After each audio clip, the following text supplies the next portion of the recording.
For many countries around the world, especially those with a warm, sunny climate, tourism forms a major part of their national economy.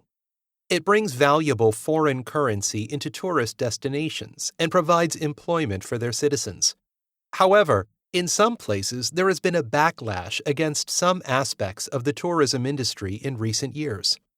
Barcelona is a popular destination for people who want a city break immersed in culture. It is famous for its great food, stunning architecture, and friendly, welcoming people.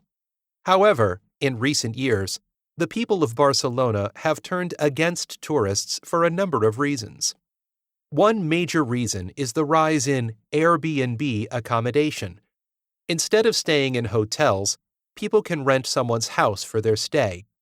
This is much cheaper than traditional forms of accommodation, but it has had a twofold impact on the residents of Barcelona. Firstly, there has been a huge increase in the number of visitors, and many residents of Barcelona have found that leading an ordinary life in their city is really difficult because of the large number of tourists.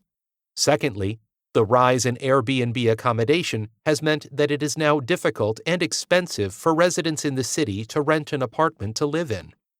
Another example of the negative effects of tourism is in faraway Nepal. For those who enjoy high-risk tourism and adventure vacations, perhaps the ultimate experience would be a visit to that country in order to climb the world's highest mountain, Everest. However, companies organizing these trips have come under intense criticism recently. One major problem is that it is incredibly dangerous on the mountain, even for the best climbers in the world. And the danger isn't just for the tourists hoping to become one of the select few to have climbed Everest.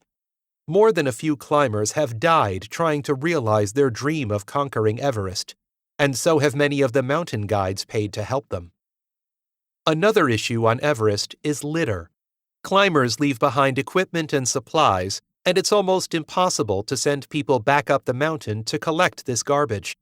There have been many complaints that tourists are treating the mountain as a garbage dump. Hi, Ben. How was your summer? Did you manage to get to India? No, Tara, I didn't. I decided that jetting off across the world to lie on a beach wasn't very ethical, so I chose a staycation. You know, a vacation where you stay in your own country, and went camping here in the U.S. instead. Ha! I bet you spent most of your time in a damp tent, dreaming of lying by a fabulous pool somewhere tropical. Come on, admit it. I won't because it's not true. It did rain some of the time. During wet weather, we rented these cool wooden pods on the camping ground. They were like tiny log cabins. And the countryside is so beautiful that you don't care if it's a bit damp. You just need to make sure you have the proper equipment. It sounds like one of those courses some bosses make employees do. You know, so they'll do better teamwork or something. It doesn't sound like a vacation at all. I went to Santorini and stayed in a 5-star hotel. I didn't have to lift a finger for 10 whole days. I just sat by the pool. Did you actually leave the hotel to see anything of the island? Or did you just sit in your hotel the whole time? Honestly, Tara, aren't you interested in learning something about the people who live there? What their lives are like? I know what their lives are like. Most of them spend all summer looking after the visiting tourists and all winter. Well, I'm not really sure what people do on Santorini in the winter. But I hope they get some rest. Your vacation sounds boring to me. You don't get to see anything of the life and culture around you. And you're not even putting any money into the local economy because the tour company gets it all. I'd rather stay in an Airbnb if I were going to Greece. That's not very ethical either. The growth of Airbnb properties has resulted in local people having to pay higher rents that they can't afford. And anyways, I wasn't locked in the hotel. You could go out on day trips if you wanted to. Personally, I just wanted to relax. Sometimes it's okay to do nothing on vacation, Ben. Yeah, I guess. We already use quite a bit of technology in police work. Of course, DNA analysis doesn't even seem that modern anymore, but it is, and we are using computers more and more as well. We can use 3D graphics to recreate crime scenes in a way that movies and photographs can't, and that gives us a much better insight into a crime. I don't feel I will be replaced by AI, though, as the world will always need detectives. But I do believe that new technology is going to make getting away with crimes much harder in the future. Medicine has always been at the forefront of the development of technology.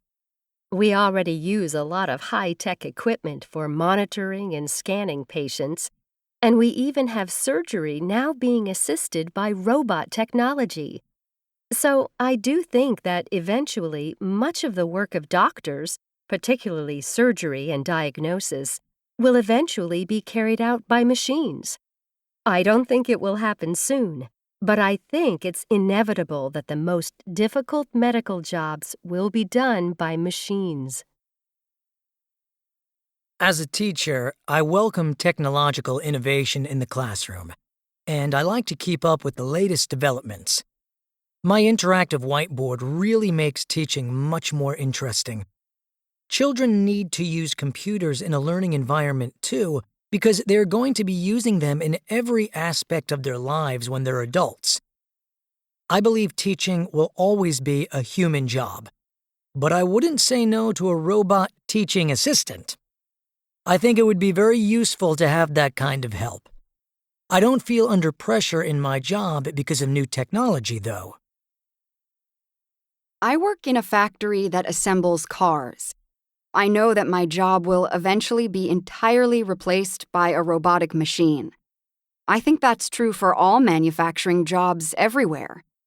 I understand why it might be better that machines do this kind of work, but there have to be other kinds of jobs for all the people who will be fired due to these advances.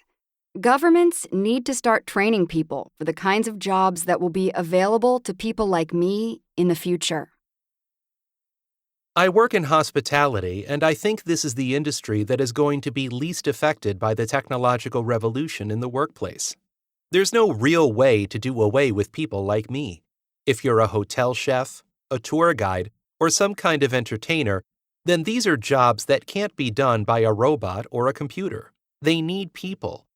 I think that there are going to be a lot of people training to work in things like the tourist industry in the future for that very reason. Romans were by no means the world's first engineers, and in fact, they picked up a lot of their basic techniques from the masters of building, the ancient Greeks. However, what the Romans did was to take the earlier skills handed down to them and improve upon them. An impressive number of the works of engineering they created 2,000 years ago survive today, as do many of the processes they invented. So what exactly did the Romans do for us? Perhaps it would be easier to ask what they didn't do for us, because what they did was so extraordinary. With the limited tools available to them and virtually no heavy machinery, apart from the thousands of slaves forced to work for them, the Romans built monumental roads, bridges, buildings, and aqueducts. They gave us not only arches, but large domes on roofs, sewage systems and toilets, plumbing and underfloor heating. They took the ancient skills of engineers and stonemasons and modernized them all. There were two main developments in Roman engineering that helped them not only to build the first recognizably modern city, ancient Rome, but also allowed them to extend their empire and maintain it.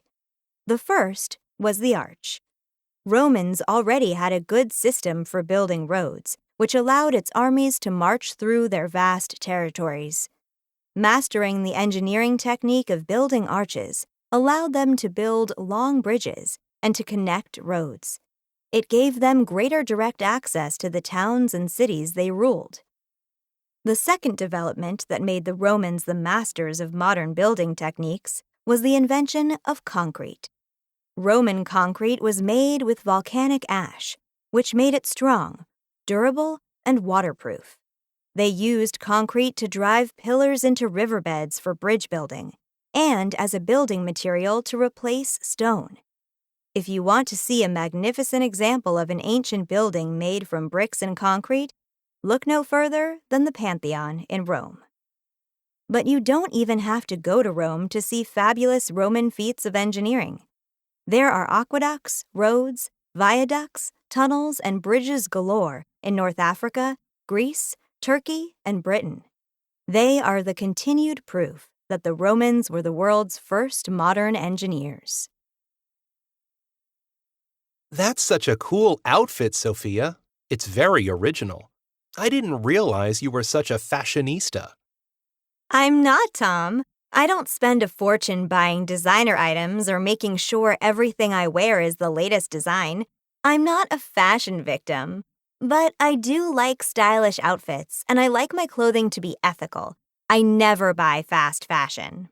I know fast fashion isn't good for the environment. It's awful that we throw clothes away so often, and so many are made from synthetic fibers that aren't biodegradable. I feel guilty it ends up in the landfill, but a lot of longer-lasting, more ethical clothing is really expensive. Fast fashion doesn't just harm the environment. Companies use cheap labor in underdeveloped countries, and people there often work for very little money in appalling conditions. And besides all that, I think fast fashion is a false economy. You end up wasting money when you buy cheap clothing that falls apart after a month or two. I know, but ethical clothing has two problems. The first is cost. You can spend double buying an item made from natural fibers, and I don't have that kind of money. Plus, a lot of these clothes aren't very trendy. As far as expense goes, I think it's worth saving up to buy stuff which is made to last. And I think that the ethical fashion companies these days have better, more interesting designs than the big, boring department stores, like this outfit I'm wearing now. Well, that is a fabulous outfit. You didn't say where you got it from. Was it online? Yes, it's an online ethical clothing retailer. The clothes are made with recycled materials and natural fibers. I agree, they're not cheap, but they're very well made, and I won't be throwing them away.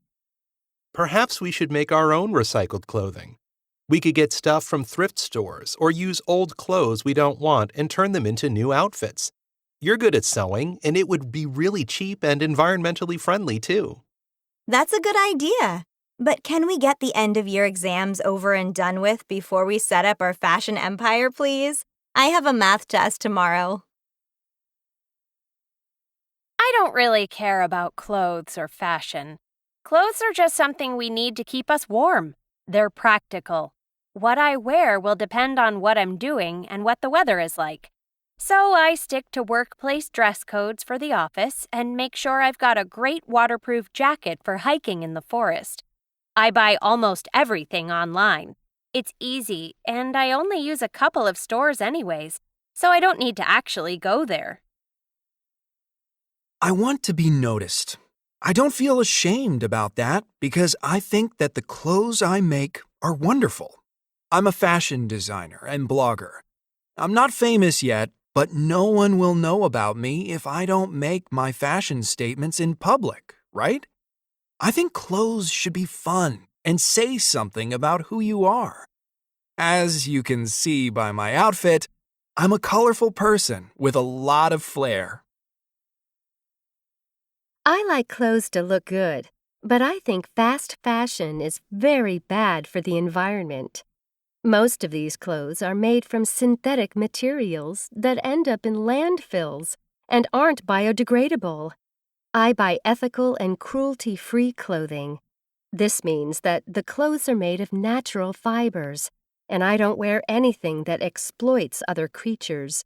No fur, no leather, no wool, and no feathers for me. I don't mind paying extra to feel less guilty about being a consumer. I think that people judge you on what you wear. A scuffed shoe can lower people's expectations of you as someone who's smart and organized. I buy expensive, well-tailored clothes. I have what's called a capsule wardrobe. That means I've got a few very good pieces of clothing that I can mix and match with different tops or accessories. I like to jazz up a nice dress with a pretty silk scarf and some statement jewelry. In the end, I think I spend less than most on clothing, but my wardrobe isn't stuffed with chintzy, cheap stuff. I love vintage clothing. I think clothes were better made in the past and from better materials. I also love all the different kinds of patterns that were fashionable in each era. I've got a 30s dress with a geometrical pattern in dark green and cream that's very pretty. And I love all the flower patterns on my 50s dresses. When I wear vintage clothes, I feel like I'm back in that era. I try to make sure that my hair and accessories are the right style too. It's a lot of fun. I really don't understand how people who laze around and only do work when they feel like it ever get anything done. If I put things off like that, it would be impossible for me to ever get going again. I much prefer having a strict schedule when I have a project due. I want to be able to check off all the tasks and know I'm going to meet my deadline stress-free. After all, you feel so much better when you get something over with. I have to take time to persuade myself to get into the right frame of mind to do big jobs.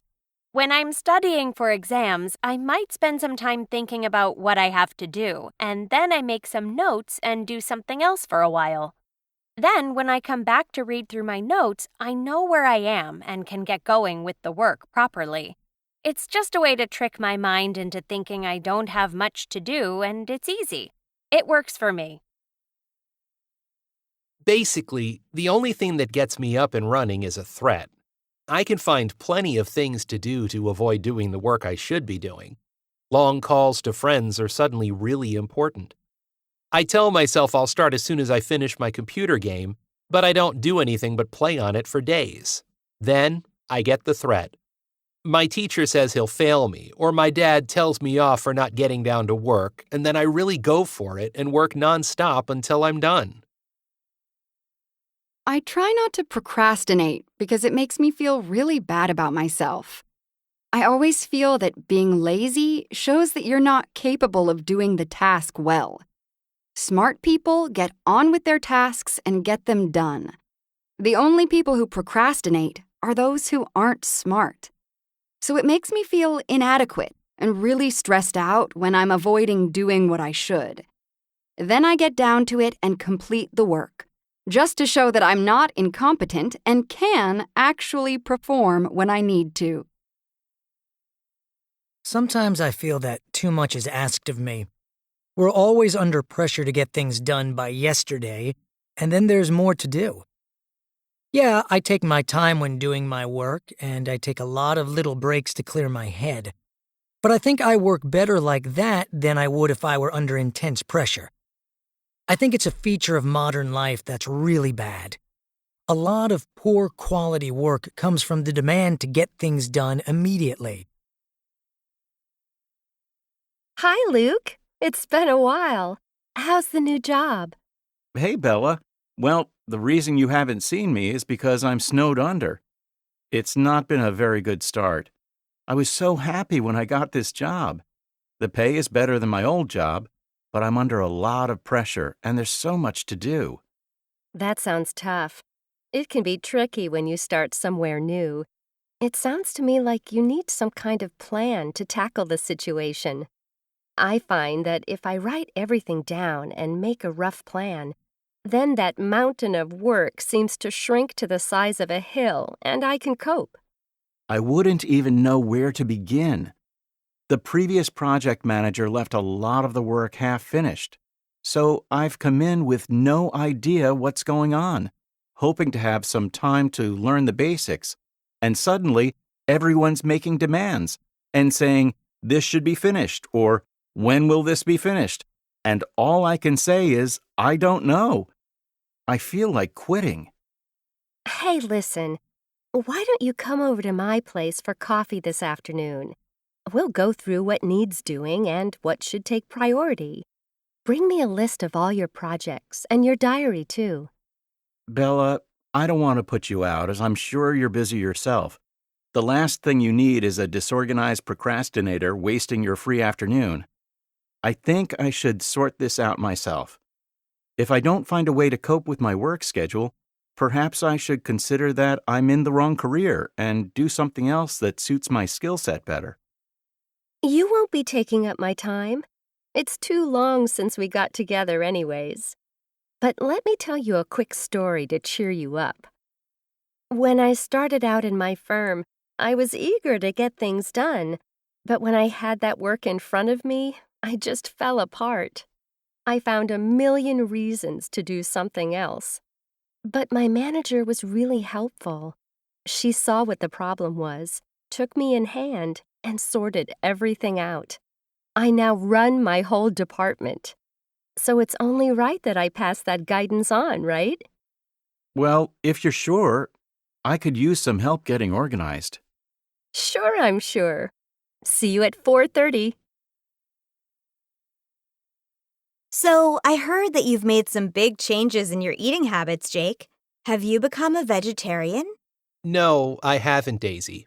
Not yet, anyway.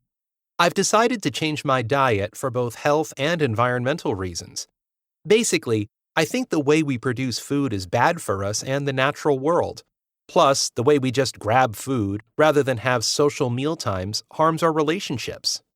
Well, I do feel guilty about how much packaging there is in food. Even apples and cucumbers are wrapped in plastic these days. And we do buy lots of prepackaged meals.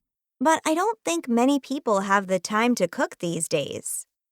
Personally, I think that's just the way food companies have marketed expensive and wasteful food products. I think we have more leisure time than in the past. How many hours of TV do you watch in the evening? Instead of eating a meal from a box, you could be cooking your own nutritious meals. That sounds like a lot of hard work to me. When I get home, I just want to take it easy. Supermarkets these days have a massive selection of meals. You can even get vegan meals and international foods. But it's not like eating a meal you cooked yourself. The ingredients aren't fresh, and they often have a lot of salt and sugar to enhance the flavors. Then there are the issues around how the food is grown and its impact on climate change. I know you're right, and I feel bad about all the waste. It's not just the packaging, because we throw huge amounts of food away too. It's just that I don't think I could make meals as tasty as the ones in the supermarket. Of course you could. It takes practice. There are lots of videos on the internet showing basic cooking techniques, and before you know it, you're good to go. Go on then. Tell me what you've been making. And has it been edible? Why don't you come over tonight after study group? I'm going to make mac and cheese and grilled mushrooms. Okay, you're on. I really love mac and cheese. It's delicious. Hello, and welcome to the first episode of Slow Fashion, the brand new podcast about making fashion sustainable and ethical. I'm Haley Robinson, and I run my own company producing sustainable, ethical clothing. Let me tell you a little bit about my journey. I've always been interested in clothing. How we dress isn't simply about style or individuality. It also tells us a lot about the culture we come from and how we see ourselves. I studied textiles and design at college, and when I graduated, I knew that I didn't want to work for some enormous fashion corporation that produced low-cost, throwaway clothing. I knew that if I was going to be successful, I needed to sell to a market that other fashion companies weren't really thinking about. When I started out, I had two main goals. First, to produce interesting, fashionable clothing for my generation that was also sustainable and ethical. Second, to make clothes using traditional skills. For example, I wanted to use knitwear pieces made using traditional Scottish wool and patterns, or printed silk from China. This means that the clothes are expensive, but are also made to last. I realized that many young people will pay for clothes that are ethical in the same way they will pay for a high-status brand. I also thought I could persuade people to buy fewer items of clothing, but to buy ones that are better quality. I think I've proved that I was right, and I've built up the company from nothing into one that produces clothes that sell very well all across the country. I have plans to expand the company in the next few years. However, it wasn't easy in the beginning. When I first went to my loan officer with my business plan and asked for a startup loan, he was skeptical of my idea. He didn't think I could compete with either the low-cost retail fashions or the high-end designer brands. It took a while for me to convince him, but I did in the end. What won him over was when I gave him the example of vegan food companies. Very few of those existed a decade ago. But as young people have become more and more environmentally aware, they've become more careful about what they're spending their money on. Just as vegan food is now available everywhere, I want to make ethical, sustainable clothing available everywhere. As for what the future holds, I think we're going to see many more companies like mine, making sustainable fashions from traditional materials and using expert craftwork to make the clothes more appealing to people who value quality and originality. On future episodes of the podcast, I'll be speaking to people from all areas of the fashion industry to get their opinions on how we make that happen. Hi, Carl. Do you want to go to a movie tonight? Hey, Petra. You know what? I really don't like going to the movies. I'd rather watch TV at home. It's never comfortable going to a movie theater. The chairs are hard, there's nowhere to put your feet up. Maybe the guy in front is tall and blocks your view, unless you sit up really straight. Plus, it's expensive. I'd rather just stream a movie at home from my couch. Come on, Carl. The whole point of going to the movies is that it's not in your living room. It's supposed to be magical. The big screen, surround sound, the fact that you have to make it a social event that you go out to. It's a completely different experience from watching something at home. You can't get the full movie experience on a home TV. As for it being expensive, you pay for your streaming service too, right? Yeah, sure I pay for TV streaming, but it's inexpensive. It's also comfortable and convenient. The price of one trip to the movies is the same amount I pay for a month of streaming. And at the movies, I have to buy the popcorn and sometimes pay for parking. I could be at home with my feet up, choosing whatever I want to watch. I'm not arguing against having streaming at home, Carl. I love watching crime shows on TV, you know that. You can't beat an evening at home watching a good TV show. That's not my point. My point is, going out for the night instead of being stuck at home again. Pretty soon, people won't leave their home for anything. What with online shopping, working from home, home entertainment, everything at home. I want to go out for once. Okay. You're right that we do spend a great deal of time at home now. Not just because going out is so expensive and staying in is convenient, but you're right. I'll turn into some kind of eccentric guy if I'm not careful. It will do me good to get out for once. What kind of movie do you want to see? There's a big blockbuster movie out now. Or we could go to the independent theater and see that new foreign language movie everyone is talking about. Either one is fine with me. Do you think science subjects are more important to learn than the humanities, Harry? I don't really see the point in studying the humanities. These days, if you want to get ahead, you need to study sciences. And anyways, they're more interesting. Hold on, Jane. I think you're going too far there. I absolutely agree that science is massively important in the modern world, but I think you're looking at this the wrong way. It's not one or the other. I think they complement each other. Studying music has helped my math skills, actually. That's an interesting point, but I don't have the time for both. I'm doing math, physics, and chemistry papers this term. I'm either doing calculations in the lab or writing up scientific reports. I want to get a place at a good college. It's not a hobby. My future depends on it. Sure, I get your point. As you know, I love science as a subject because it's endlessly fascinating. The next scientific breakthrough could cure cancer or create a form of transportation that is 100% environmentally friendly. So surely you'll agree that other types of learning are just a distraction from what's important? The humanities might be fun, but they don't help solve the problems of the world. Reading novels and writing essays won't help produce enough food for everyone, will it? No, it won't help.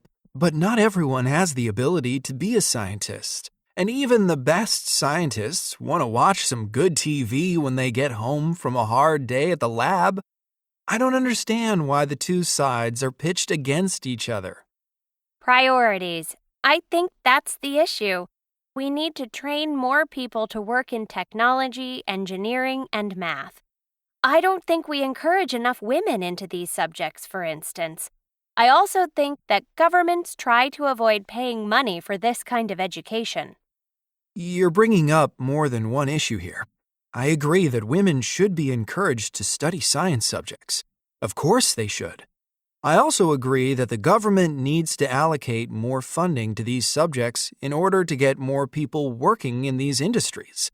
But I still disagree that studying the humanities is a bad thing or stops science in any way. What do we mean when we talk about the digital divide? You might have heard it mentioned in class discussions. It is more than likely that you have never even come across the term. Is it something we can tackle, or is it something that we just need to accept as inevitable in an unequal world? These are just a couple of the issues surrounding the effects of the technological revolution on society that I'd like to touch on today. First of all, what is the digital divide? We know what it is to differentiate between the haves and have-nots in society. Some people are successful and well off, and others are not. We tend to accept this to some degree. However, we need to question why, in our modern world, some people are being left so far behind in the digital age, and what consequences this may have. The digital divide in developed countries relates to the people who do not have access to using or learning how to use the wide range of high-tech appliances our society now depends on. This can be anything from using a smartphone to building a website. The poorest, who have least access to digital devices, are now finding that this puts them at a disadvantage at school, at college, and in the job market.